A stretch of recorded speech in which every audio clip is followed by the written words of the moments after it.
We are Things I Found Online. I'm your lovely and captivating host, Louise Palanker. Comedians are exploring the internet.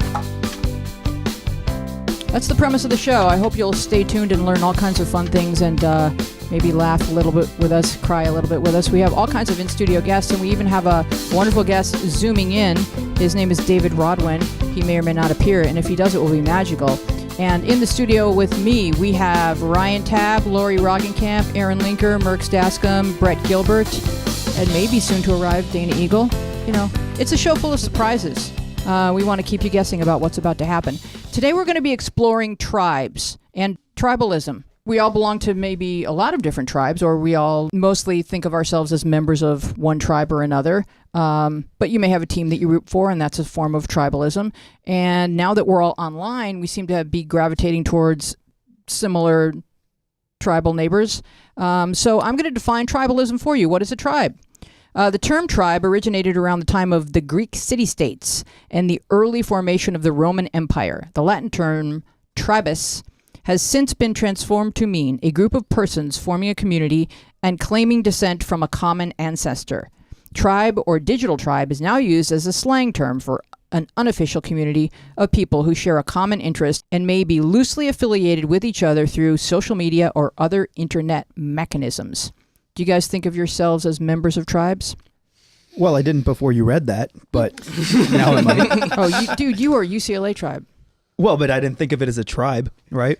I definitely thought of myself as parts of communities. I think that's just part of human nature, though, is trying to find people who are like-minded and be a part of something as opposed to just being an individual with interest. It's nice to have other people to share those with. That's why we watch shows with people. That's why we talk about what happens on TV, those kinds of things. It's so we can share those experiences with people, and tribes seem to be a part of that. Mm-hmm. What about you, Lauri? Yeah, I definitely, what was funny was when you brought up the topic through email, I was like, literally people have been saying things like, oh, well, I found that on Black Twitter. I found it on gay Twitter or gay Facebook. And I'm like, wait, what? And for a second, I thought to think like, is there like a legit gay Facebook? A separate website. Or like a gay, do you have to put in like gay.twitter.com or something? And then it's like, no, it's like just a faction of Twitter where people follow only gay people and they get like information about gay culture and stuff like that. So I think that, I don't know. To me, I feel like this is tribalism in the internet is the best and worst part of the internet. It exposes the best and where the best part is like, you know, you think that you're alone in your fandom of something, and then you find out, no, there are thousands of people who love it. And then the worst part is like, you know, people who just get together to just breed hatred. Or to decide that their tribe, the definition of their tribe is we hate those guys. Yeah. And we love watching them cry. Like, that's when tribalism can sports. Become really yeah. nasty and the worst our darker devils as opposed to our better angels. Yes, thank you. So if let's say someone's gay and someone tweets, how does one find the gay Twitter? Is it their hashtag that goes in your bio? I guess it's just like who you follow too, and also like I was looking on Twitter today and like I think it's Gwitter, isn't it? Yeah, it's Gwitter. It's Gator. Gator. Which is weird because there's also an alligator Twitter. So those two get but that's really, so gay. Yeah. It's so gay. Oddly enough, yeah, a lot of rainbows on that one. No, I think it's just you just follow, it's just people who like when you follow only gay people or when you follow only certain people, all your information that you get from Twitter is just those people. Like it would be like anything. Like if you follow only UCLA people who graduated, like the school, like only students from UCLA, all your information you're getting from Twitter is just based off that funnel of UCLA. Right. So let's say you start by following 5 key people. For example, I'm in the Resistance, so you start by following 5 key people, and then you follow everybody they follow, and pretty soon you're in your own echo chamber. Yeah. Exactly. You need to have that little invite kind of to start, not an official invite, but to find someone who you want to follow who's involved in that community, and the things they retweet, the things they share, exactly, it grows and it balloons and you end up being a full-blown part of the community before you know it. Do you guys have follow-back parties? That's a thing? Oh, it's a thing in the Resistance, yeah. What is the Resistance? What is this? We hate everything that Trump represents. Yeah, this is okay. Yeah. Oh, so I don't want to define us by hatred. We are. We just you just did. But we're about inclusion and collaboration and truth. So Those are good. I gotcha. Yeah, okay, but I mean, the resistance. It could work. It could work as a benefit for this because it's like it's helping with organizational. Like I know, I just recently started listening to, not to shout out another podcast, but Pod Save America, and they have like their whole thing is like they have this whole like activism thing. So they're like follow us on Twitter, and we do like protests and stuff. And so I think that's great because it mobilizes people. But then you also have the other faction of like, this is the same thing for people who are Trump supporters, for people who are MAGA. Yeah, all they do is surround themselves with Trump. So like you said, it's an echo chamber. So we're all just in our own little echo chambers, just shouting into the void. So it can be a diss. Yeah, go ahead. Where Aaron. I think the difference is that, like with like Resist Nation or whatever you call it, like that is not like a group of people just coming together to hate on Trump. They're not just posting like anti-Trump memes all day and then not doing anything. It's an organizational thing. It's about like grassroots organization and lifting people up and resisting certain policies, not the person. Right, and Yeah, I take action. I usually hit like Yeah. to the memes. Right. I mean, I share. That's my action. I share it. Share, so sometimes I'm just share. a better person than you. Enough likes and you get love. so far that's been proven. Yeah. Wheezy, do Yeah, you remember what if- Aaron is saying is that we're just kind of we're organizing, and so if someone says, hey, there's gonna be a march this Sunday, then you go to Twitter and you find out where your local march is going to be, or we're gonna be canvassing, we're gonna go door to door, and now as we get closer and closer to the election, it becomes more and more important that everybody be on the same page in terms of what our talking points are and how we're going to get out the vote. Go ahead, Ryan. Do you remember a few weeks ago on one of the episodes we talked about incels? Yes, That would be hard to forget, Ryan. That would qualify as one of those bad, non-conducive environments where a tribe becomes an echo chamber for negative thought. Right, but it's also a good example of one that started out as good intentions, where it was like, we're going to help people talk to a girl. Yeah. And it then went, and then it sort of devolved into people's more base instincts, which is like I demand sex, if not rage ensues. And if you try and like infiltrate that, for lack of a better word, and be like, hey guys, you're crazy. Like, well, it's just that echo chamber where everyone's backing everyone up and they all are of the same mindset, and there's no way to get through to those kinds of people. So that's the negative side that you were talking about, where it becomes an echo chamber that's you can't break through in any way. Yeah. But Wait, is you talking about what are those people that they're like, I'm stuck in the friend zone people? Yeah. That's a large group of them. Yeah, involuntary Involuntary. celibates. There you go. Incels. Okay. Oh, that's what that was? Okay. Yeah. See? Oh, funny. My favorite- I just learned what mega was like 2 days ago. MAGA. Mega. Okay, MAGA. there you go. I gotta get more hip. so you technically didn't know what Yeah. I know MAGA jokes. I guess that's the same thing. my favorite part of tribalism isn't even like the political parts. It's the parts of like Bronies or like Lego people who we're are going like, there. yeah, okay. Oh yeah, this show's going to take off. Lego right now we're people? on that sort of like, the roller coaster, like we're chugging towards the top. And once we hit Bronies, boom, it's a ride. Yeah. So everybody strap in. I'm part of the things I found online tribe. Oh yeah, this is Yeah. a tribe. Yeah, let's go And fight we the got- other we- podcast. Buy our merch. We have merch. We've got phone pockets. I call these phone pockets, and we have Become a member of the tribe. I think podcasts. I think podcasts too are my pretty. spots. Oh, yeah. have pretty much been like a vocal point of tribes because and- like Yeah. No, I agree, Lauri. And even like any show that you were camera comes into, on. like remember when people first started getting into Letterman? At first, it was like, I don't understand, and Yeah. then you're just like, oh, this is the best thing ever. It's like it has its own language, Jim Rome, or whoever it is that you follow, and then the next thing you know, everyone's talking like Jim Rome. Am I right, Ryan?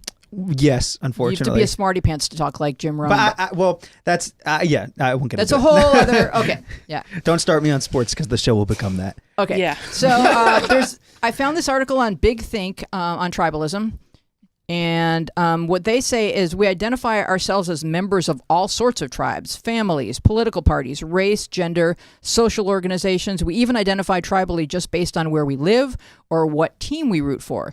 Do we now identify with ideology and values more strongly than we do with ethnicity? What do you guys think? In other words, like if someone said, "Who are you, Merckx?" would you think more about like your racial background, or I'm from Santa Ynez, or would you be like, I believe thusly? Hey, Wheezy, before we get any further, we have David on Zoom. Oh, yay! Now, David Rodwin. Thanks, Merckx. Well said, Merckx. Happy to be Well the said. segue. Or do you identify with David? now As many do. let's hope his sound comes through, but we have David on the David! TV right now. How handsome! I like your house. It's nicely appointed.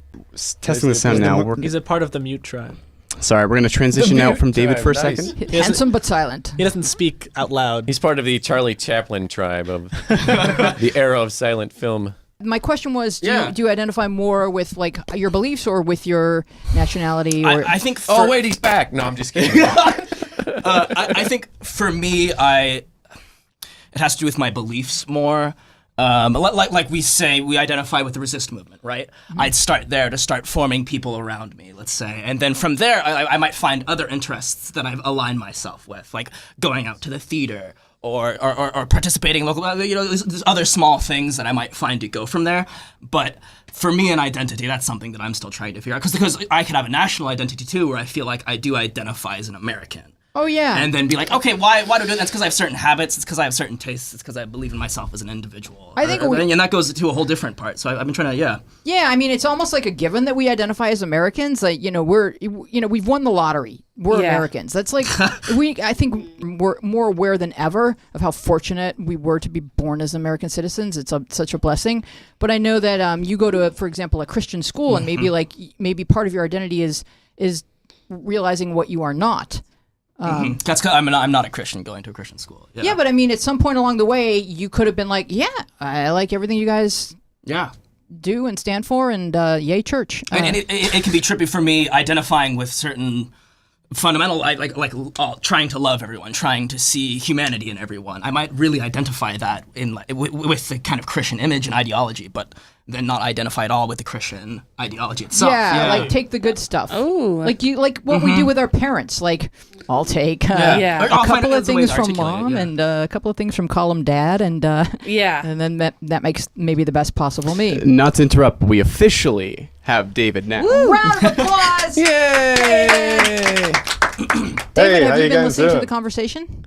Yes, I've been able to hear everything. Do you think that you identify more as a nationality or a religion, or more focused around your beliefs than your heritage? Do you think? Well, I think it depends very much on the context. So I was just in Papua New Guinea, and everything is very different there from here in some ways, but in other ways it's the same. So it gave me a very specific insight into the idea of what a tribe is, because Papua New Guinea is one of the most untrammeled countries in the world, partially because the geography and topography is so hard to travel through the country, because it's both tropical rainforest and fjords, these cliffs that just drop off into the sea. And you don't find this anywhere else in the world. Because of that, it's really hard to travel from one part of the country to the other. So 10 miles away from one village, you can find another village where they speak a completely different language. Because of that, there are 800 different languages spoken in the country, which is just the size of Florida. And there is a very close sense of tribe, that if you are in a tribe, all the other people in that tribe, they are related to you, whether or not they're actually technically biologically related to you. A friend of mine is actually the son of a missionary, and that's why I was there. I was there with him to go to his father's retirement. He'd spent 50 years with 2 different tribes in Papua New Guinea. And while I was there, one of the things I mentioned to this missionary, because I wanted to be above board, that I'm Jewish. And I didn't know if that was going to be weird for him. In fact, he was just utterly fascinated. And he told some of the other Papua New Guinea people who had converted to Christianity about this. And I was then interviewed by this Anglican priest who's from Papua New Guinea. And he was asking me these questions. The first thing he asked me was, what tribe am I? And I'm like, well, in America, we don't really have tribes. I mean, they're Democrats and Republicans, but that's not like tribes, like you have tribes. And he's like, no, well, what tribe are you? And I'm like, well, I'm Californian, but that's not really a tribe. He's like, no, of the 12 tribes, what tribe are you? You want to know Jewish, like going back to Joseph and Jacob and that, I don't know what tribe I am. Wow. So he sees Judaism as like Christianity 1.0. Well, in some ways, I mean, but the only context he has is from reading the Bible. He'd never met someone who was Jewish before. You'd be like, yeah. Grandpa Moses taught me. And Grandpa Moses used to say, man, that bush is burning. Well, and they'd be like, wow. You're like royalty, David, to this guy. You're royalty. in some ways, I am a connection to the past, which is actually true because, I mean, he's reading these stories from the Bible about Jerusalem, and I have actually been there. He originally thought I was actually Israeli. I had to disabuse him of that notion. Mm-hmm. But even still, I could tell him that these aren't just fantastical stories. I mean, you read the Bible and you haven't been outside of your country, you could think it's about as real as The Hobbit and The Lord of the Rings. But I can actually tell him that I walked on the streets where they talk about things happening in Jerusalem, and it's an actual place. But he was just baffled by the fact that I didn't know what tribe I was. It was as though he'd asked me what is my name, and I couldn't answer him. All right, because Dana has something. Are you saying that the Hobbit isn't real? Uh-oh. Hobbit Oh, man. Spoiler alert. There is some archaeological evidence that it is there. If you go to New Zealand, there are signs of the Middle Earth there. Yeah. So. That would be a good conspiracy theory, actually. I don't know. A lot of Hobbit Bible never stories happened. seem fake to me. We could prove it pretty easily. I'm still tickling trees till one comes along. So, But Harry Potter's still real, right? That's still. Of course. can tribalism, Definitely. or, I mean, I think I know the answer to this question, but can and does tribalism override reason? Yes. Yes. All the time. Absolutely. I hope so. Well, it engages I don't have to think for myself. Dana's That's like- exhausting. Dana's like, that's why I showed up. That's why I join Let's all the tip some cults. stuff over. Tell me what to think. I can't read any more op-eds. What are your thoughts, David? I think tribalism engages fear, which we have, hardwired in.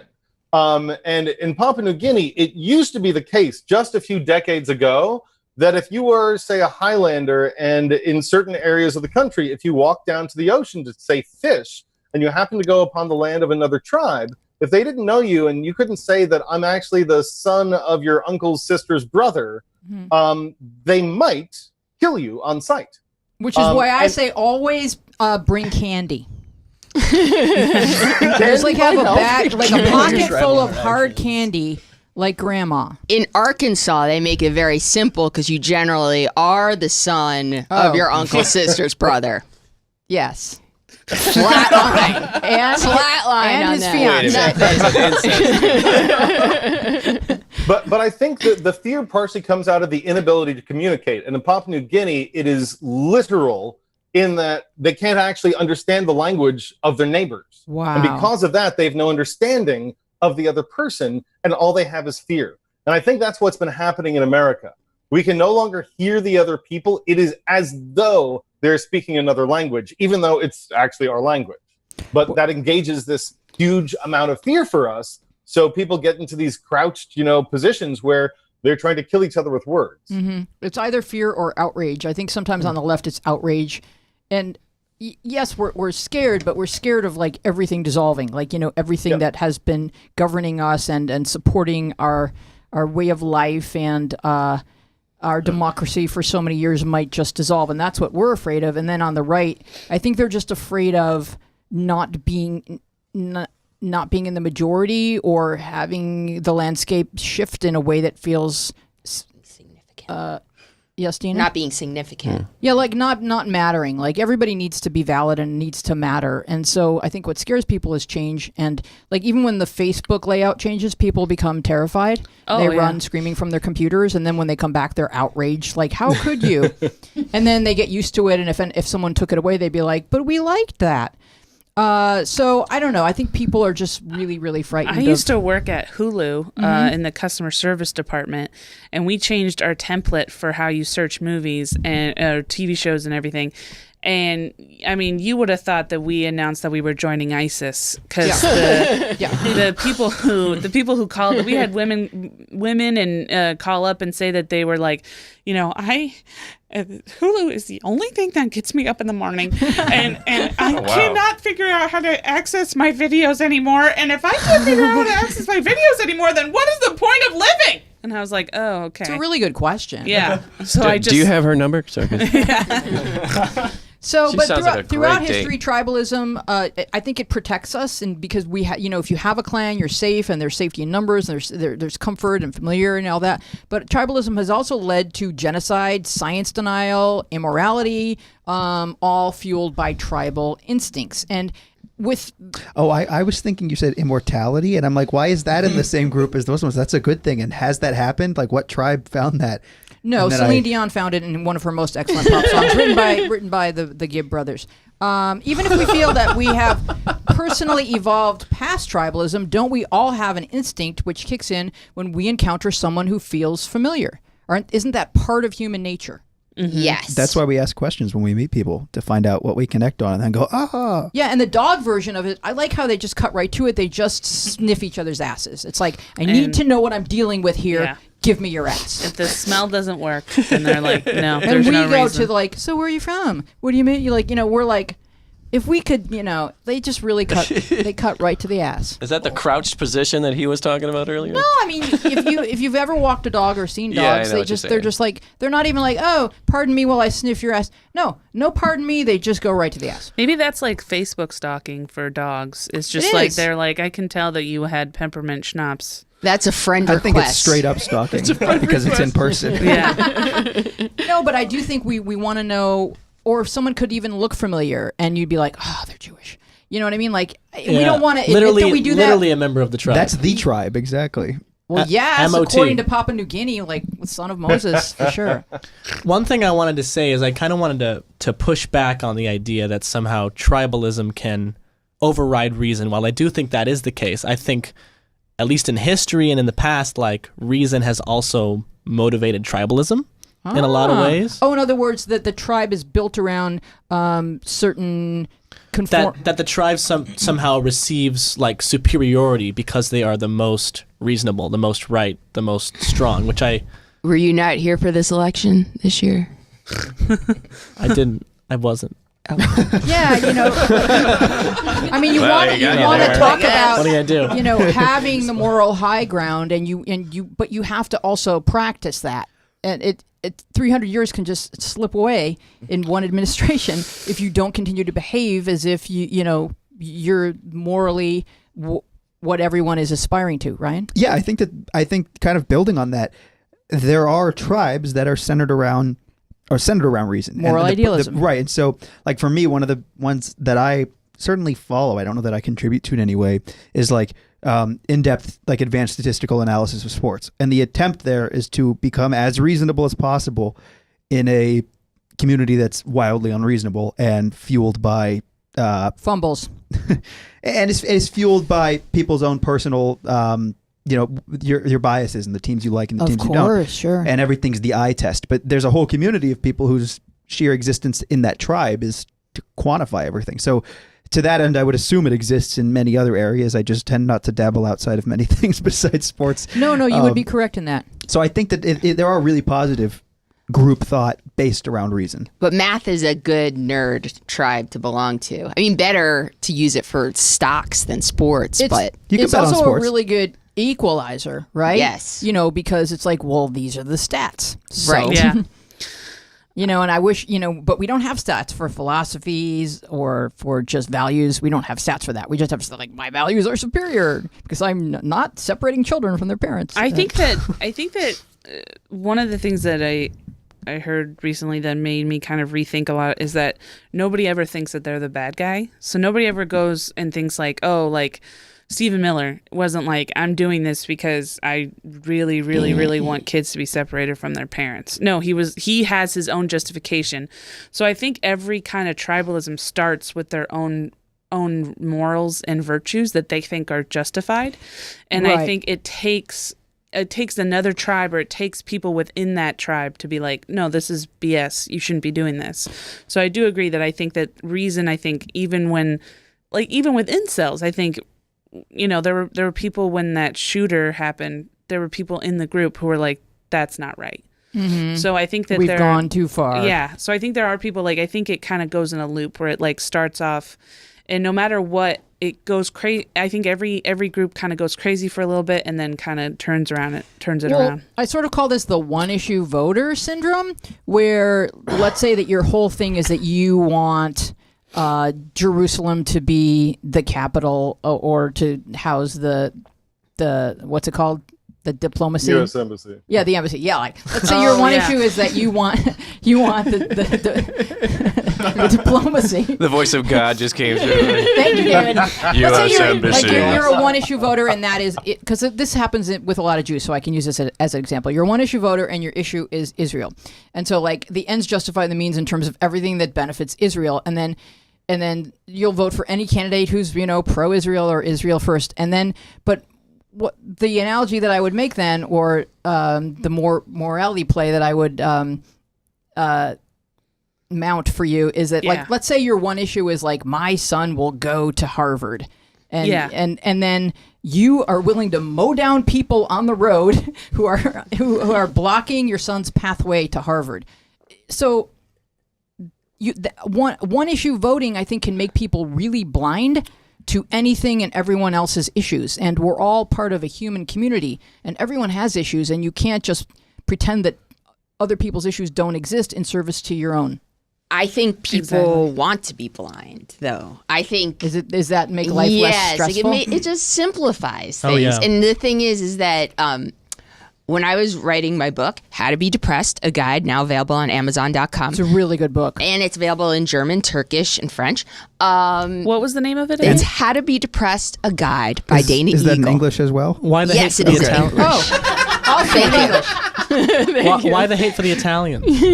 They just didn't buy it yet, if you happen to know Not someone. yet. They're not depressed. Yeah, they're Yeah, not they're pretty depressed. happy. I guess. What was the They name have of that better book food. again? How to Be Depressed, a guide. Okay. Thank you. A guide.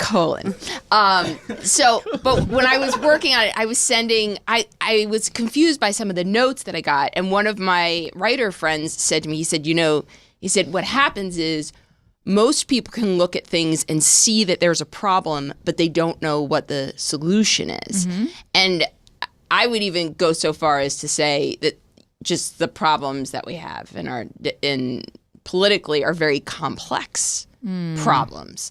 And they're not simple problems. And so it is easier to just take one issue and go, I just vote on that, because all the other stuff, makes you need to take a nap. I see. So you figure out what matters to you, and then you just kind of like attenuate everything else because, like, I can't. And then it's like, my son is going to Harvard, and I really don't care what it takes to get him there. Right. Well, you don't want to think think about everything else, because then you have conflict, inner conflict. I gotta look up the word attenuate. Attenuate? If you went to Harvard, you you would make know. it so that it doesn't really, it doesn't really, it's like you're straining it out. And you're Okay. picking the things that matter to you, and everything else gets filtered. I David, don't think I'm she's an smart enough for the elitist. room, to tell you the truth. I think there's some A lot of truth to that intellectual argument, elites but going on in here. I think the reverse is also true. Okay. And it's partially because with our current administration, we are being fed a narrative that is all about wanting to redefine what it is to be American. And this is something that's gone on in America many times over the last few hundred years. The entire concept of un-American through McCarthy was one very specific thing, even though it had very different goals in reality. Mm-hmm. And I think what's happening right now is that Trump is trying to redefine what America is, and we are fighting back for those who disagree with him as to what America is. And I think he's trying to boil it down not to issues, but to simple things that we feel with our heart and our gut. And the things he's trying to promote are American is strength. American is prosperous. Whether or not it has anything to do with the facts, whether it has anything even to do with the issues, people hear that and they're like, yes, America is strong. America is prosperous.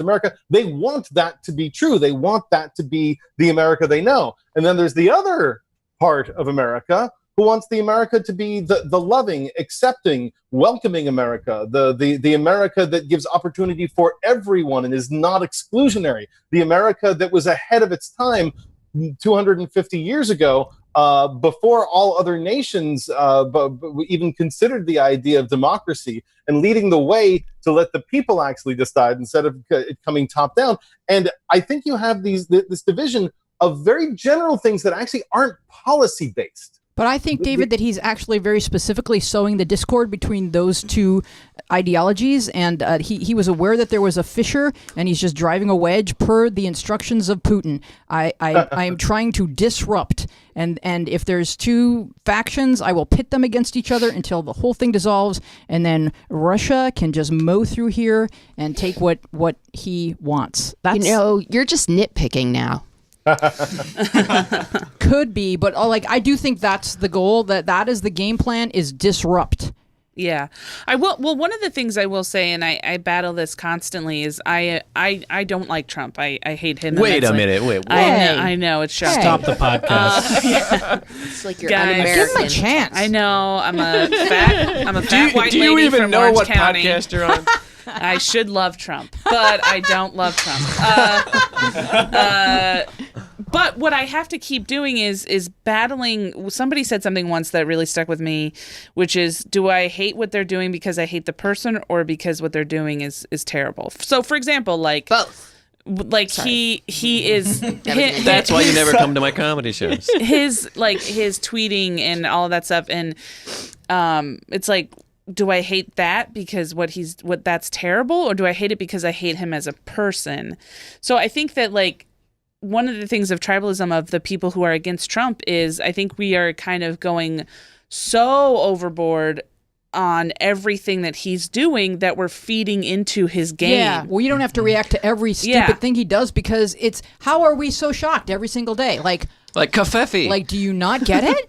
Everyone went crazy over Kafefi. I forgot about Kafefi. That feels like a million years ago. Or just the way he drinks water. And also, oh my God, hating and disliking somebody else also takes the onus off of you of being better. And if I could just be very political for a second, but last week, the Democrats in California, and we're heavily Democratic here, they were ready to pass net neutrality, or they're supposed to put a net neutrality bill on our voter thing on our ballot in November. Thank you for getting that word. I left it outside. Yeah. So they were supposed to put the net neutrality that combats the federal one that was just taken out. Right. And then the committee gutted it, and the records show that they took money from AT&T. And now...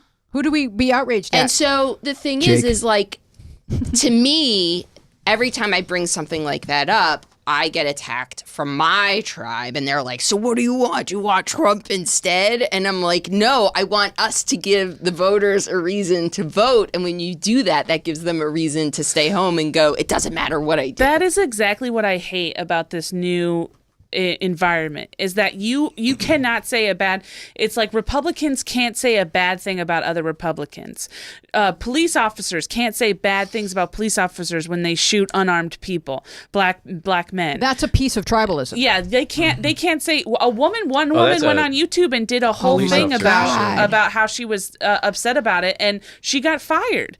And you can't do that. And now it's bleeding into Democrats, where I feel like if you criticize a Democrat at all, you're like, oh, well, then you just want Trump to win. You just want to, and it's like, no, I want somebody intelligent and respectful in the White House, but I don't want to, I'm not part of a group. I don't want to just vote for him just because he's a Democrat, because if that's the case, then we're just as bad as everybody Well, else. I mean, I do agree that we should choose our battles and that you can't nitpick everything, but there's a part of tribalism. Let's say, for example, if some child abuse happens within the Amish community, they're like, we will handle this ourselves. You know, you never speak out. You never get law enforcement involved in some of these religious sects. And so there's a lot of stuff that's contained, because it would be worse to go against the tribe than to actually... never happened with Catholicism, so I don't know anything. So you can't really... there's no frame of reference. No. All right. And it's almost like you're speaking a different language. Yeah, Papua I feel New like Guinea. I just figured out why I'm not really in a tribe, is because I could find a bad thing to say about everyone. Yeah. And I mean, I really think that's a good dictate. Even Wheezy? Thank you. Get out of But town. I think Well, that's Dana and I a have our good own thing. I think that's a good thing with tribes, is that it's like if you what happened with incels? You said that they started out being good, but then they turned, but then nobody said anything, or what ended up happening was people left, and then that formed the group. It's like you have to be in the tribe. If it's something you care about and you see it turning, you have to fight for it. Whistleblowing. And Yeah. here's what I'm praying for. Oh man, I'm praying for every administration goes after whistleblowers. Yeah, whistleblowing I think is key, and I'm praying that one of these guys, the Supreme Court justice candidates, is going to whistleblow that Trump asked for a loyalty pledge. Man, that's what I'm hoping for, because that guy would be doing the right thing for all of America, because he's asking all of them for that. Oh, that's the only thing he wants. He just wants the Mitch McConnell just wants to know that he's gonna the next person's gonna try and gut Roe v. Wade or at least or overturn it. And then they just want to make sure that if something were to happen and Trump would go to the Supreme Court, that they would help him out. And also that the Supreme Court would vote not to indict a sitting president. Yeah. And that's what he's looking for. And then and then he'd pardon himself. I don't think that's pardon himself. Is that in the realm of the Supreme Court? I thought that was up to Congress. You look at me like No, No, there's certain things. Nixon, whether they can use the tapes. Yeah, that went to the Supreme Court. Okay. That was a decision by the Supreme Court. A big issue right now, they're saying, is that if Mueller asks Trump to, because Trump originally, said he was going to meet with Mueller, and now he's saying he's not going to. And then so Mueller can depose Trump. Trump will deny it, which is exactly what happened with Nixon, and then that will go to the Supreme Court, and the Supreme Court will say, you either have to go or you can do like a closed room thing or something like that, but you have to be deposed. And so essentially what that could do is skirt him out of having to, answer questions. But who's going to decide whether it's Mueller or Mueller? Like, it took us so long to get Rosenstein instead of Rosenstein, but I'm still very lost on whether we're at Mueller or Mueller. And what's upsetting was that Tomato, Kennedy was tomato. the swing vote on that, and now what? Yeah, I know. Now what? I like to throw in a couple Mueller and Muellers just to be safe. I just heard I have read an article that said that in the Army, when he fought in Vietnam, he kept telling his buddies it's Mueller. So I think I can fraud. do the final word. And Mueller already said that he doesn't need an interview with Trump in order to get Trump. Yeah. That's what he said. So Now the Supreme Court, that's a tribe. It is. is it? It is, but they could Sort of. Ginsburg yeah. was good friends with Scalia. That's right. They went to Did the you opera. hear about that thing? It's their own little I don't thing. know. I don't know if it's true, but did you hear about that thing with Kennedy about the Deutsche Bank? Oh yeah. Go ahead and tell it. Oh, wait, tell all us. over my head. It's really good. So Trump, so his son Justin was a banker for this Deutsche Bank that was apparently had funneled all this Russian money and laundering. was tied to Trump. And they had loaned the Trump organization upwards of $1 billion. But Yeah. how big was his son at Deutsche? Because Deutsche Bank is an enormous I think he was bank. like 180 pounds. that's like maybe saying- like 6 foot tall. But that's like Based off saying, of Kennedy. somebody worked it. So the internet is it's a global village, right? Yeah. And everything in a village can be good or can be bad. It's a village, so there's good stuff that you get from Or being can in a slow village. down my and then computer. there's a few people in the village that Hey, Wheezy, just before you hop off, this is one of my favorite comics that I really think pertains to the village mentality of the internet. yeah. Go ahead and read it, Patrick. I'm mad. Well, here's a solution. Well, I don't want a solution. I want to be mad. Yeah. I feel that way. Genius. So Wikipedia, if you're looking for the internet to be the global village without all these factions of hatred and intolerance, there are subcultures which are just about people coming who love the thing. Yeah. And hopefully they're not warring against people who like another thing, but maybe they are, being human and all. Are you talking about Pornhub? A little bit. So Wikipedia has this Furries. unbelievably delicious list of internet subcultures. And go ahead and read some of those, John or Patrick. Just read the names. Something tells me I'm the- part of a few of these. I'm in the YouPorn tribe, so I'm not Pornhub. Sorry. To start simply with A, we got Afro. I think it's under the same umbrella though. we have Could be. we have Afrofuturism, and then going straight to B, we have BDSM. Wait, Afrofuturism? Afrofuture. Yes. And Is that like black people in space? Oh, What we're is going to that? learn more about I that. thought it said Essentially. Afrotourism, and I was interested. That is What else? B we have That's, bro, and then the subculture of bro, bronies. Going down. What's up, bro? You a brony, bro? We're all bronies here in the bro world. E, just emo. There are no other E subcultures. That's all you really need in E. Gamer culture subculture. Oh, that's a million of those. What is rude boy? Is it Rude just boy. Yeah, hover rude over, so boys? hover, It's I thought that was It's a a record Rihanna label. if you subculture. hover over it, it tells you more about it. So hover over one of those. Rude boy. Yeah, rude R Rude boy, Rudel, Rudy, and Rudy are slang terms that originated in 1960s Jamaican street culture and that are still used today. In the late 1970s, the two-tone ska revival in England saw the terms rude boy and rude girl, among other variations, being used to describe fans of that genre. Who listens to ska anymore? All right, so oh, you don't listen to ska? Ska? so we have, for example, Ska? we have, for example, starting with the A's, Afrofuturism, Afrofuturism, anarcho-punk, bohemianism, casuals, cybergoth, bronies. I love casual. Who are these people? Wait a Let's minute. take a look Who at are these casuals. people? Yes, who are these people? The casual subculture. Who are these people? The Everybody. The casual subculture is a subsection of football culture, meaning soccer, that is typified by hooliganism and the wearing of expensive designer clothing in order to avoid the attention of police and to intimidate rivals. It's also used to infiltrate the rivals. Pubs. this is for like it's in city- football, like Yes, soccer. hardcore. I would pay so much money to be involved in an organization who is described by hooliganism. Of course. It's just like that is. Maybe it should be just added to every description. Is hooliganism a tribe? Well, I mean, we could go deeper, It's a but first subgroup. I want to click on Wait, the. are you- There's a Hooliganism. Facebook group for casuals, so you can see what these people look Are like. you saying your statistics group isn't described as hooligans? No. I legit thought it was Bunch of about These like are- trying to bring napping it and on. chamomile tea. These are the That's what I thought about. casuals. Hooliganism? Yeah, No, they're the kind of casual. beast mode, but they dress preppy. Okay. Oh, They're a like lot the of new version of Adidas. affliction people. All right, and then you asked about Afrofuturism, Brett. So they're like hype beast. It's like joggers, but like Wait a minute. Yeah. Hype beast? yeah. Is that what you just said? Hype Hype beast? beasts are like people who wear joggers and Jordans and like, but not because they really like they're really fashionable in like that regard. And like, why are joggers? Why do they get smaller on your ankles? Like, right? But people wear them. They always look like And- they're just I'm out of coming this from the loop. gym. I don't know. Or you right, and you'll like spend $100 on a plain white T-shirt, right? Because like, why? I don't know.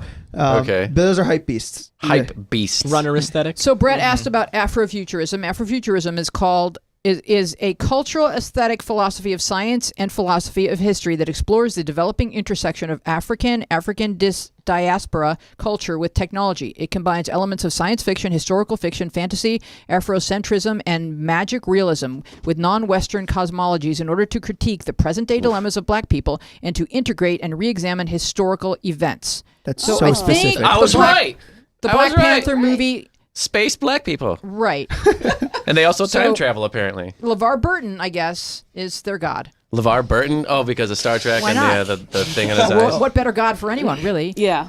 So Reading Rainbow. Come on. This guy was a... So is Black Panther, is that Afrofuturism? They said Totally. they said it in They the said it is. Wikipedia. Yeah. Okay, cool. Black Panther? The Afrofuturism? Oh yeah, Black Panther is all about a civilization in Africa that was never colonized by white people, and they have like the best technology in the world. Because Yeah. they hid I themselves. thought they were in hid Oakland. themselves. I thought they- Right, and therefore they are better than everyone. Oh, we're talking comic books that we're talking about? It's Yeah. a movie. Oh, okay. I but was also talking comic book. like the They're- 60s movement in the Oakland. You're And such a crack. I was like, wait a the second. Black Panther is like, oh, I see the confusion. Right, like- We're all talking politics and suddenly we're on comic books. No, it's just like saying, Wait a like, you know, second. if left to our own devices, we will own you. And pretty much they do. So now, Lauri, you are intrigued by the brony subculture. Yeah. Bronies, what's a brony? How do I join? A brony is a guy. Like I watched a documentary on it and I cried. It was so sweet. It is very. Oh, There those they the are. My Little There's- Ponies people? These are dudes who are It's into My Little guys Pony. who are into My Little Pony. Oh, wow. And it's like I want to hang out with these guys. Don't you? it is so but the thing is like it's sweet. It's just like these guys just like, to me I feel like this just points to like how like misogyny or like, you know, heteroism has kind of like fractured men in this society, because it's like these guys love this show so much, but it's such like a outside thing that there was in the documentary these teenage boys were like coming out to their parents not as gay or anything, but just like that they liked My Little Pony. Okay. And then it was a big deal, and it's like, why does that matter? Like, who cares? Well, it's not just that; it's also a hypersensitivity to pedophilia, it gets really sexual. which is What? like another aspect of that because I feel what like did you do to the pony? I don't think that's because like no I think so. I mean that's furries. Furries are like no, that's bronies. the No, thing. there's brony, I like- think that bronies have one of the worst reps on the internet. Like they Really? are, yeah, there's a absolutely. lot out there. The You watched stereotype, Bronies propaganda. the stereotype of a, Are most watched bronies the like whole- you did watch a little bit of childhood the wholesome side, victims I of think. sexual abuse? the That's how they stereotype get ya. the stereotype of a brony is not like a 21-year-old who's like has different colored hair and like just wants to like enjoy it. The stereotype is like a 50-year-old fat like man who sits in a chair all day and has like Cheeto dust on his fingers. And like sexualizes me. the ponies. Yes. Oh, that But really is hurts. that- There's is a that lot in of it? My Little Pony So, porn. Lauri, It's you're weird. saying that inaccurate that or exists. and unfair? Well, I It just wasn't didn't in the know that. I documentary. mean, like from what I've Is that a heard subsect from- of the bronies? Like the older bronies? If my kid came out to me, Do you have a kid? no. Okay. But if my kid came out to me as Brony. like as Brony, My Little Pony, First you'd be I'd like, be who are- like, whose why child are can't you you?" just be gay or transgender or something normal like that? Dina. I think it's obvious they all get beat up a lot, though. So yeah, I just want to address what you just said, Aaron. It's not necessarily even that like bronies have a sexual component to, I mean, I'm sure that some do. I'm sure there's crossover between furries and bronies. That's a whole different thing. It's more that there's a kind of like anger that some people on the internet have about people who are like adult, like grown men and women, I guess, like any adult who enters the space that is really like intended or made with the intention of only containing children. So that's sort of like, it's like I see that. pedophile, like adjacent sort of. So Not how is necessarily. this different than cosplay? Because it's just strictly My Little Pony. What is So cosplay? cosplay, Lauri. What is describe, cosplay? Describe that. Oh, cosplay is people who get dress up, and they also make their own costumes. So I it's mean, like they have costume play. yeah, they have Yeah. like these You amazing. dress up like a Star Trek character or like a. Even more like anime. You dress up Yeah. like you have all these like, and these people will make. I have a friend who makes her own costumes, and she's won tournaments and competitions and stuff. And you just have like you just do basically show off your artistry. And so, but yeah, it's just for you to be able to kind of like get outside yourself, dress up as a character, and sort of and be around other people who do the same thing. So why is bronies more extreme? in that Because it's regard? just specifically for My Little Pony. And that's like such a kid's show. And They're it's a also like kid's slightly like they're I wouldn't call them a meme, but they are the face of like weird subcultures. Like they've Right, caught yeah. on in the mainstream as being weird. They're even more weird than the furries. Like a lot of, well, that's, but like, That no, too. they're not, but like, that's another one. But like, But so wait. I would imagine that a lot of the subcultures that are actually weird, we don't know about because we're not parts of them. They're These so are the sub. subcultures that have become mainstream, that mainstream people like There me was- think they're weird. So mostly was a- bronies are in their 50s, like older. No. There That's was the a- stereotype. The reason we know They're is because there was mostly a teenagers? brony I don't think we- whistleblower. So is there bronies? Is there like underground bronies, and like that's who's I going to want a brownie overthrow right now. Trump? Is the underground bronies because we're not keeping an eye on What them, if and then Trump's a before we brony? know it, We're they're taking- going What to if that's the rise up. Putin's a so brony? awful. That's the Putin collusion. is a brony. Yeah, We've seen pictures of him on a horse. Yeah. With his shirt off. With He's a his shirtless shirt off. brony. That's oh right. man, wouldn't that be Is fun? there a I subculture just for like- people who like to snack? I like good snacks. Well, Wheezy, Yeah. Bronies love to snack. the weird thing That's is that brownies. Where's the voice like, coming? at the school I went to, there was this event called Toricon, which was a cosplay, kind of what you're talking about. Everybody comes, and My Little Pony was a huge aspect of it, of people dressing up. And it's weird to me because, you know, like I'm a fan of a lot of Cartoon Network shows, like stuff like Steven Universe, Adventure Time, which are a little That older. new age stuff. Yeah, like a little bit more extreme and deal with deeper themes, but they're the same hardcore level fans for that. But there is something about My Little Pony that gets scrutinized, and I think there's such an innocence to that show. Like mixing that with the correlation of a older audience, there seems to be more of a discord there. Yes. So there is Yeah. tribalism amongst the cosplayers. Yeah, absolutely. What happened to the old See how I Cartoon brought it Network? back to the The good theme of the part. show? I like What that. I I like did that. there? And in so doing, Brad, I'm we're a gonna sidekick. Watch out. We're gonna throw to David because David has you're going on tour with There's your bronies in New Guinea? Wait, what? Yes. Or, yes, we can bring them bronies. That's David- his tribe. He should have said that, That'd be brony. interesting, Everyone though, here, if you you introduced guys are them. familiar with MOTH, right? Yeah. Like storytelling. Yeah. So David is a MOTH. Like, are you a MOTH winner?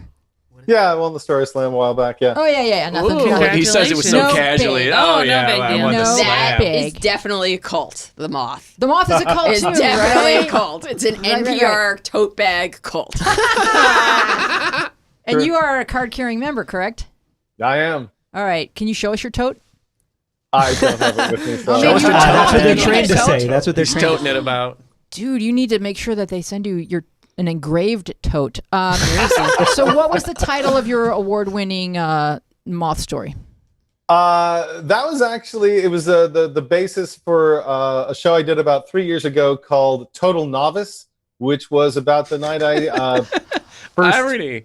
Okay, go ahead. smoked pot, and then right after that, Oh, I heard this smoked one. crack. I heard this one. Yeah, he's like, famous. people, He's people were super people were not including you in the room. Is that the one?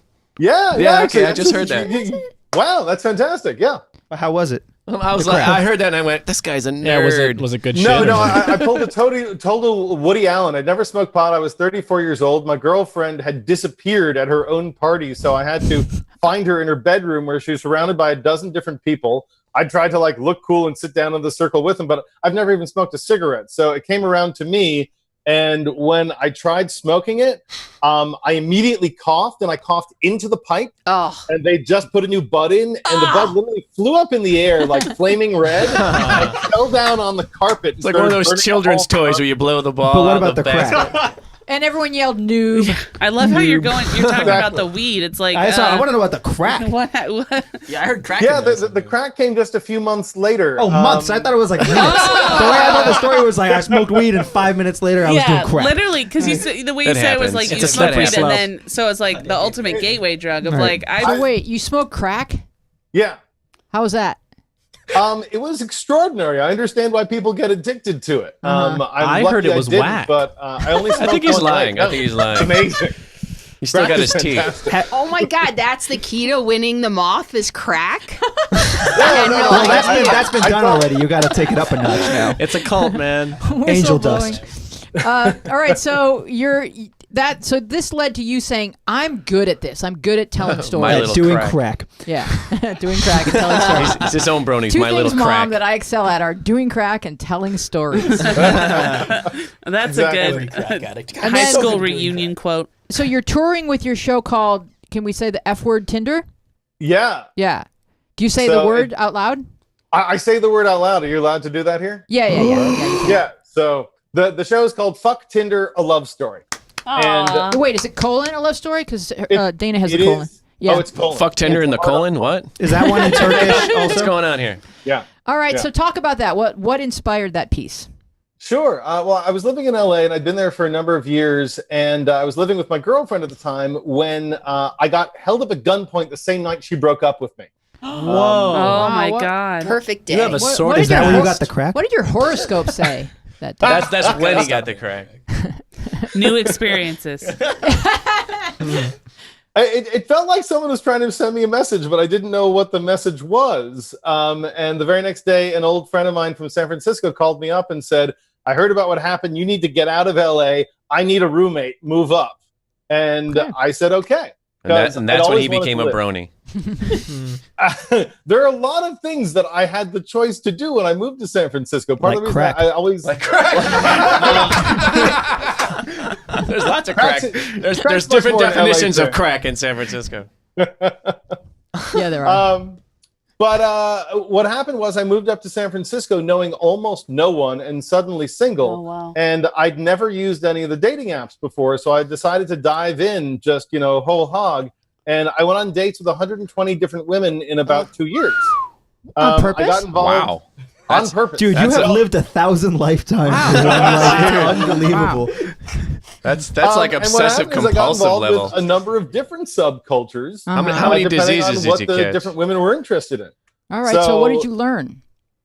I He learned that there are HIV. no He rules learned in about San Francisco. hepatitis. He learned about Free clinic? he learned about syphilis. He learned about gonorrhea. He learned a lot in San Francisco. So you were just like, all right, I'm going to dive in and all of my fantasies, I'm just going to go for it. What the heck?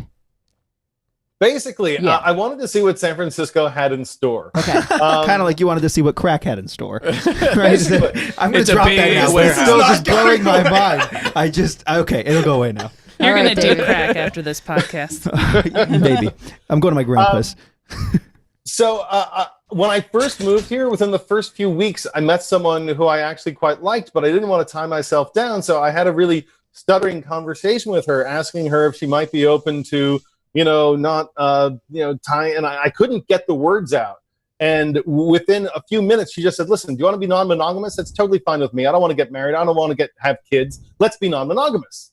And that sort of opened me into a world where I could begin to experiment with what that meant. That sounds like a tribe. Non-monogamous. It is a tribe. Tribal. Yeah. And what's interesting are the different subsets of the tribe within the larger umbrella of non-monogamy, where you have people, some who say they're non-monogamous and others who say they're polyamorous.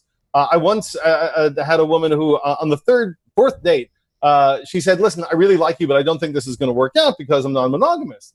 And I'm like, that's totally cool. I've been involved in poly relationships before. And she's like, I'm not poly. I'm non-monogamous. You have no idea what you're talking about. All right. So what? What is poli-sci? What So is that? explain. It's not poli-sci. So explain the feud between swingers and polyamorites. Oh my God. So swingers. I'm learning all these new words today. Oh yeah, you came here to learn. I did. Yeah. My God. So swingers is a whole nother I was invited to subset. that party. Oh, so swingers is a whole non-monogamous. Swingers and polyamorous are all. Polyamorous? You said? Yeah. Amorite? I using the term for the first time. Amorous. but- I really like those Polyamorous. sling commercials where they think they're saying Amorosa. swing. Those are good commercials. All right, so explain to us the differences because So, I'm monogamous, and Yeah. and actually even talking about this makes me Horny? no it Makes my hands it sweat. makes me feel like I'm letting everyone down. I'm sweating, but it's just because it's warm in this room. Yeah, because I just don't want to take my clothes off that often. No. So go ahead and explain. Sure. So this is going to be Look how really, excited he is about telling this story. There's someone underneath your desk right now, isn't there? Pan the camera down. I want evidence. All of them. Out with you all. There we go. Oh, snap. I saw a helmet. So help us understand. So this is going to be really reductive because people deeply involved in these communities have conversations about this that can last hours. Cool. But the biggest I division, only last about 2 minutes myself. but go ahead. Sorry to interrupt. Let the man talk. Okay, I'm you're sorry. not taking the right drugs. Amyl nitrate. The swinging community has been around since the late 60s and especially the 70s. And by chance, I actually worked on the TV show called Swingtown, which was about that. And it did not last very long because for some reason it was on CBS when it should have been on Showtime. But it was actually inspired by true stories that the creator of the show had seen in his own home while watching his parents in the 70s. Oh my gosh. Yeah, it was some seriously intimate oversharing. Wow. But we fictionalized things on the show. But we tried to keep it as real as possible. And my role in the show, I was actually the writer's assistant and researcher. And as the researcher, I had to find out as much as I could about swinging. And the interesting thing a heavy is, burden. Wait a minute. You got paid to I swing? got paid. I want this job. This is a great job. It was good. But the swingers community is very often, though not always, surprisingly conservative politically. And many of the people, though Interesting. again, not all, this is all really reductive and generalized here, but many I of gotta the look people up in the swinging reductive. community consider themselves monogamous. They just happen to go to sex parties sometimes and have sex with a lot of other people who are not their spouses. And how do you find these parties, just out of curiosity? You send away for them. That's what Trump does. That's how he got You Melania. send away? Really? Yeah. Okay. Is this like a mail order thing? You drive to Orange County. Oh, really? Find the Well, masquerade. There's a lot of Orange County. You'll even find the differences geographically. So, if you go to downtown LA, you'll find poly play parties. All right, what is really poly? Explain this to me. I don't know what this Multiple. is. Poly? That's Sure. it? Just More than one. multiple? Yeah. Is that it? Just multiple partners? Yeah.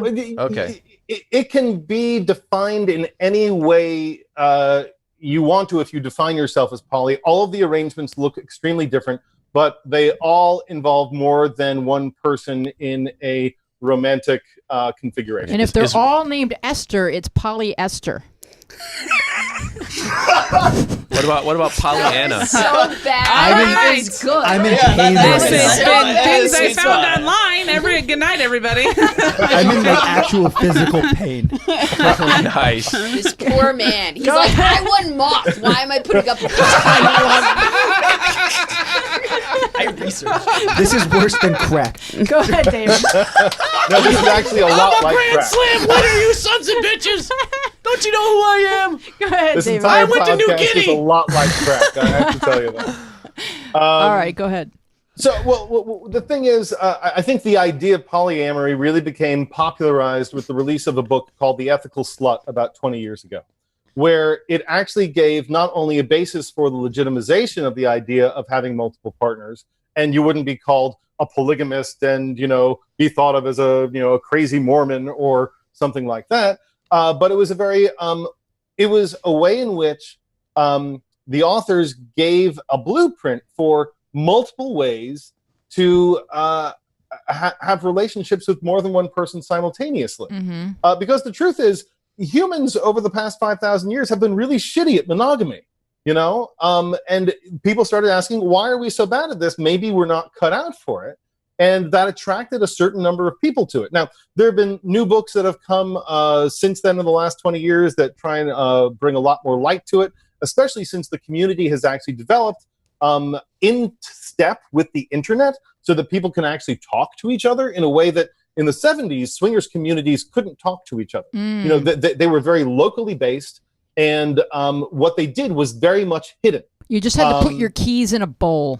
It literally was that. That's a stereotype and a joke for a reason. People actually did that. The poly parties... what is... You just put your keys Oh, in a yeah, bowl? explain A that. key party. That's based off of a movie I saw. With a young most Elijah famously Wood. in the Ice Storm. yeah. But Yes. key parties were a thing where you basically for a sort of lottery for sex. You go to a friend's house and a bunch of couples come. They all put their keys in, and I saw that movie. Yeah. You pull out the key, and whoever is the spouse of the person with that key, you go and you have sex with them in another room. And then your son dies from electrocution. Exactly. You have to be That's what careful. happens. You do have to be careful. Right. Yeah. That's And no what one you get saw for the ice storm. having I was sex the only with one. someone who isn't. And when do you get the tote bag? Yeah. All right, so And then you're swinging what I around. want Come to on, touch let's do on it. before we move on to what If you want to touch, you got to go to one of those swing parties. what I want because we do have But to. you we- have we- to ask we- first. Consent is vital. And is the do- tote bag Is filled vital. with crack? That's what I Oh, you know. I just want to get. No, it's filled with condoms. It's always filled with condoms. And the condoms are filled with crack. Because we do. And that's how you cross the border with them. Guys, one second. We do have to wrap up. But while we're on this subject, I think it's important that we touch upon the concept that I think the reason why this often doesn't work out is because emotions times sex equals all kinds of different, explosive Rashes. reactions. Yeah, rashes and stuff. And it's like you can say you can say like this is going to be transactional and It's like not rational. Danny. this Come on. couple is having sex with that couple, but then you see your wife look at that guy in a certain way, and these are the things that we can't predict that factor in, that make it more than just sex. Am I right, David? Sure, but polyamory, unlike the swingers world and the lifestyle, often involves long-term relationships, sometimes with multiple partners, all living in the same space, sometimes raising children together. The poly community is pansexual. It is gender fluid. The swinging community is usually very rigid and heterosexual. It sounds like a lot of work. Oh, Sounds it like is. a lot It of is work. so much work. Being poly. I imagine there's a lot of like Monster energy drinks involved in Yeah, this life. because Monster Energy, but because every sexual interaction comes with the emotions that it comes with, and you just can't separate sex from emotions. Ryan. Yeah, I know someone who knows someone that got divorced who was in a polyamorous relationship, but like they were married and then they were both dating other people. Are they named But Merck? they got divorced because one of them was one of the people they were dating. They hadn't told the other one about, like they were secretly dating one person. Which was just interesting to me. Like, you have to have a level of openness. Right. You can't hide that you're dating one person, even if you're dating 7 people, and you can't just tell about 6. You have to tell about all 7. Well, it sounds like from what if David's... those are the rules that Right. At least for that set of couple, people come that up group. with. From what David's saying is like the internet is making it possible for the people to find each other and for everyone to be completely honest and honorable within the framework that they've designed. Yeah. I just think you had mentioned that like there's issues with people being monogamous, and we struggle with it. For me, it comes down to the same thing that I think like 90% of the issues boil down to, which is people are living way too long. Like, for our own selfish needs, we're living like way too short. But for like the execution of like not execution in like the killing way, execution of like accomplishing. Like, you mean getting sick of someone? No, but like Exactly. like, it, with regards to actually like carrying out like the things that humans are meant to do. Like, we are living way too long. Like, you're supposed to have kids and then die when you're 24. Like, and it's really easy to be monogamous that way. I will push back and say humans are on Earth to do way more than that. To do way more than to I would agree with than that. to just reproduce and carry on the genes. We're here. I agree with you for all the thoughts that we're having and everything that confounds you day in and day out. Your purpose is to have those thoughts, to struggle with them, and to find some sort of meaning. Yes, Lauri. Selfishly. I agree with you, but I also agree with what he's saying is that I don't think what he's saying is that would conflict with what you were saying. What it conflicts with is marriage and relationships, because like if we decided, which I'm feeling something here. So if we decided to make, I can tell by the way you're leaning way over. He seems. He's been airing out a shirt, and I know why. I have been. It's because there's a bright light on me. Okay, yeah, Sure. I know. I often get called a bright light. So You're the one flushing, though. Come on. like if we I do that to women. That's if we decided to make this a thing and then get married, And I think you already have. yeah. I'm 30. I'll probably die when I'm like 80. Sure. So that's 50 years. I think people on Earth didn't like expect to live to 50 for most times. So I think marriage now has to have this restructuring, because now you're looking at like when you say, because now there's still this pressure for people to get married when they're in their 20s and like early 30s, and you're looking down the gun of like, I'm still going to be with you for like 50, 60 years. Yeah, and what are we going to do about the great-grandchildren? Yeah. Because... So it's just like, I think that is what's restructuring a lot of people's opinions on stuff, because it's like, I love my girlfriend, and right now I want to spend the rest of my life with her, and I thought don't we see had something. But you Polyamory. aspire to die Polyamory. alone. Yeah, but They I will also find a place for you. Yeah, You can bond over crack.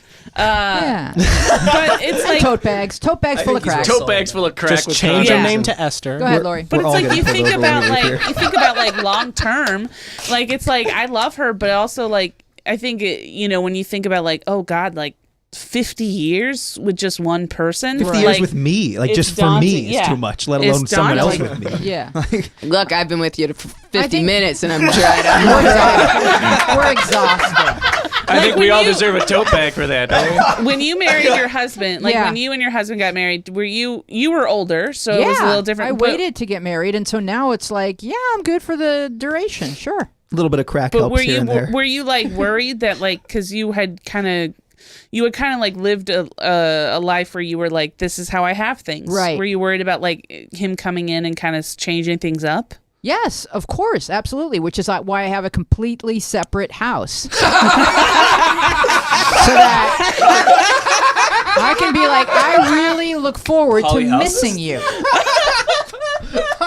But yeah, That's how you make the relationship work. absolutely. We're not raising children together, so we can do that.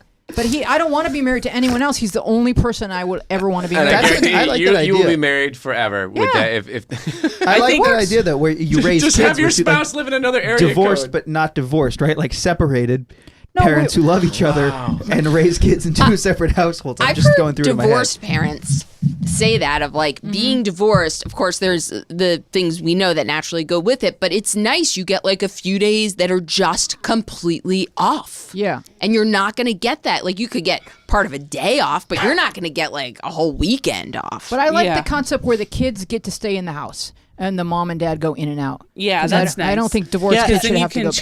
You don't have to change locations. I and stuff. like the concept of locked up kids, too. Splitting up together. Splitting up together, I think, is the name of the Wait, so you're talking about splitting up A kids from their house, a families closet, on a whatever bi-weekly you have them basis? in. No, there's like there's Weezy a garage supports Trump. apartment. I thought. And the kids stay in the house and the parents. Or I have some friends who the dad lives in the garage, right? Or like the downstairs like by area. choice, or he's like forced into the garage. And the mom that's lives another upstairs. that's another subsect And they of kinda like- San Francisco swinging. And they kind of like do that. I agree. I think that The kids shouldn't have to be upheaved. No, the But I kids think shouldn't have to as a divorced child, but also like I don't want my dad like moving in and out, my mom moving in and out. Like I like them having their places. So If I could bring it back just for a second, I'm wondering. Please, I'm begging you. where do I get the crack? Help me, Aaron. Please say Tope. Well, I'm just wondering, You like, get the crack at the Fat Burger in Lancashire, by the way. I love Okay, Fat got it. Burger. That's good to know. Have you Triple good King tip. challenge my photos on the wall? I'm Put it just out wondering, like, I wonder if maybe a lot of the problems that polyamory comes up against are because it is instantiated in a society that's built on monogamy, and that perhaps the polyamorous society would do fine, and there's perhaps no intimate like structural problems with polyamory besides the complications that every relationship brings. Wow, he's smart. That is wise. I think that's totally true, and there are just more complications since more people are involved. I know people who never want to be monogamous, and they are deeply committed to a polyamorous lifestyle. I've dabbled in that world, and I've realized I don't think it's the world for me. But I think a lot of people are afraid of that world. And what's interesting is that even people who are poly, who are usually on the liberal spectrum politically, treat people who are in the swingers community, who often do very similar things, with tremendous suspicion, because the cultures have grown up in very separate environments, and some of the ethos behind what's going on is very different as well. Now, is it just me, or does he look like John Hamm from Mad Men? He's like a good-looking John Hamm. Yeah, I like what he said there, because I feel like that could be put against any kind of tribe, like different tribes. Like I feel like sometimes I feel like super conservatives and super liberals are basically just like one side of the same coin. Where it's like they're both just like super angry. They might have different like beliefs in a way, but they're just the way that they go about doing what they want is the same exact thing. They yell, they scream, they make death threats. You know, they do everything that's not name calling. Yeah, I like balance. I'm a big fan of balance. We're gonna move on to what's Twitter trending. And today I saw Twitter trending hashtag Second Civil War letters. So I guess Alex Jones. Oh God! Don't give this guy any attention. But it's so funny that it's kind of absolutely essential that Democrats are going to launch a second Civil War on July 4th. Did anyone else hear this rumor? Yes. Well, I can't speak on it, but I'm prepared for it. All right. I've been in on this for quite some time. That's the rumor, is that we're going to start a civil war. With muskets and... Yeah.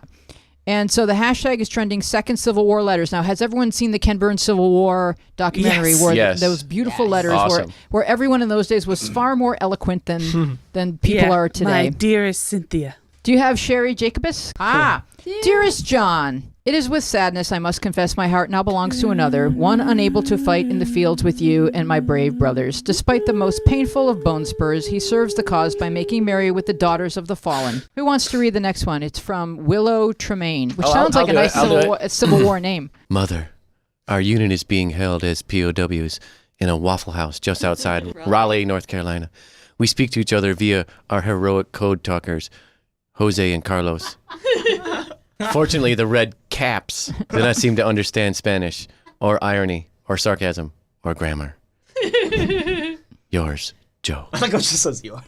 And then I wrote one. My dear Sarah, I write these lines that they may fall under your eyes before Guccifer 3.0 destroys our electrical grid. It's very funny. Wait a minute, Guccifer. Memories wash over me of kindness, democracy, and balance of power. May they be the soft breeze upon your cheek, Sarah, Your Sullivan. Oh, I like that. That's pretty good.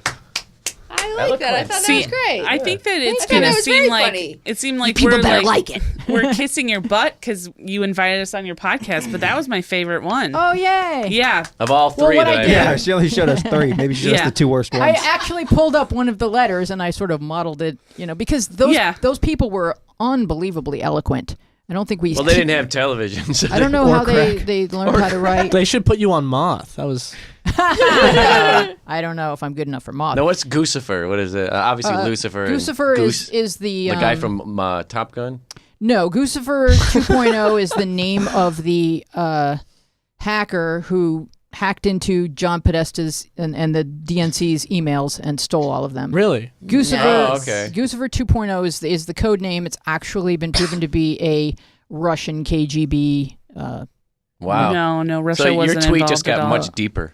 Oh, it's deep. Yeah. Wow. I want to thank There's everyone for layers. being with us. And if you have something to promote, please raise your hand or your book. Dana. Book. Do the Oh, book. 4 books. Okay, go ahead. Hold I on. have 4 books. Oh, in different languages. They're in I'm different so excited languages. about it. And just to how do you clarify, say English the title? is one of them. So Can you this read it? one is How to Be Depressed, a Guide. Right. I don't know what this one is. I think the Turkish one is Depression for Beginners.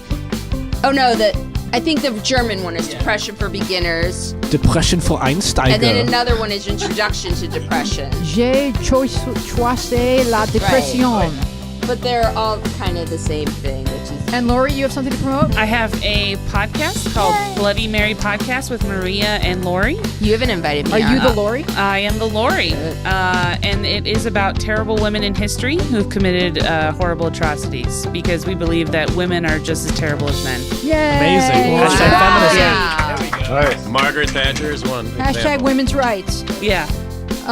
And I want to thank Dina, Ryan, Lori, Aaron, Merckx, Brett, Dana Eagle, Patrick Hogue, John Maddox, and of course we've got Ryder, who's holding down the fort in the green room. Snacks in the other Oh, room. holding down the snacks in the fort and the Game Boys.